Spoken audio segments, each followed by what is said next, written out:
আসসালামু আলাইকুম ভিউয়ার্স, কেমন আছেন সবাই? আশা করছি আল্লাহর রহমতে সবাই ভালো আছেন, সুস্থ আছেন। আমি আলহামদুলিল্লাহ ভালো আছি। আজকে আমি বেগুন দিয়ে আপনাদের একটা সুস্বাদু খাবার রান্না করে দেখাবো। আশা করছি শেষ পর্যন্ত আমার সাথেই থাকবেন। তো তার জন্য আমার বেগুন লাগবে। আমি এরকম লম্বা লম্বা বেগুন নিয়েছি। আপনারা চাইলে যে আরও অন্য ধরনের যে বেগুন পাওয়া যায় সেই বেগুনগুলোও নিতে পারেন। তো বেগুনটাকে আমি দেখতেই পাচ্ছেন কিভাবে কেটে নিচ্ছি। এভাবে বেগুনগুলো কেটে নিতে হবে।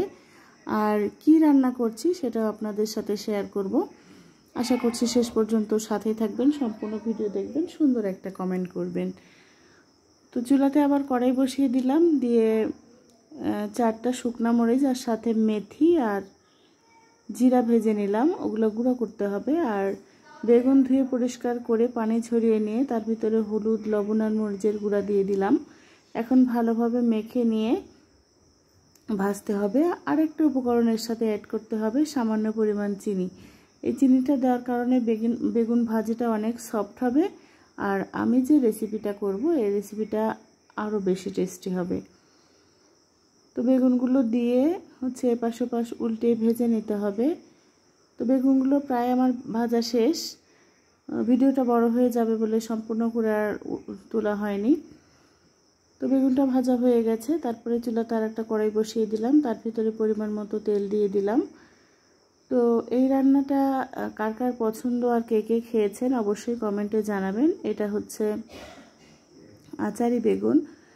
তো হলুদ, লবণ, মরিচের গুঁড়া, ভাজা জিরার গুঁড়া আর জিরার গুঁড়া আর মেথি গুঁড়া দিয়ে মশলাটা কষিয়ে নিতে হবে। আর এর ভিতরে আরও মশলা দিয়ে দিতে হবে, পেঁয়াজ, রসুন, আদা, জিরা বাটা। আর একটা উপকরণ দিতে হবে এর ভিতরে, সেটা হচ্ছে সরিষা বাটা। সরিষা বাটাটা অবশ্যই দিতে হবে। সরিষা বাটা দিয়ে সুন্দর করে কষিয়ে নিতে হবে। সুন্দর করে কষিয়ে নিয়ে তার ভিতরে আর একটু সামান্য পানি দিয়ে আর একবার কষিয়ে নিলাম।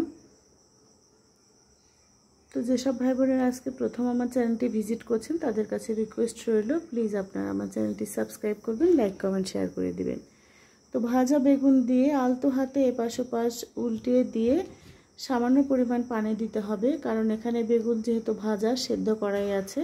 আর যেহেতু এটা আচারি বেগুন, ঝোল থাকবে না, একেবারে তেল উঠে আসবে। তারপরেও সামান্য পরিমাণ পানি দিতে হবে। আর যেহেতু আচারি বেগুন, এর ভিতরে অবশ্যই যে কোনো রকমের একটা আচার দিয়ে দিতে হবে। আপনাদের কাছে যে আচার থাকবে সেই আচারে দিবেন। আমার কাছে আমের আচার ছিল, তো আমি এখানে আমের আচার দিয়ে দিয়েছি। আলহামদুলিল্লাহ, এই আচারে বেগুনটা এত টেস্টি হয়েছিল, আমি তো খেয়েছি, আমার বাচ্চারাও অনেক পছন্দ করেছে।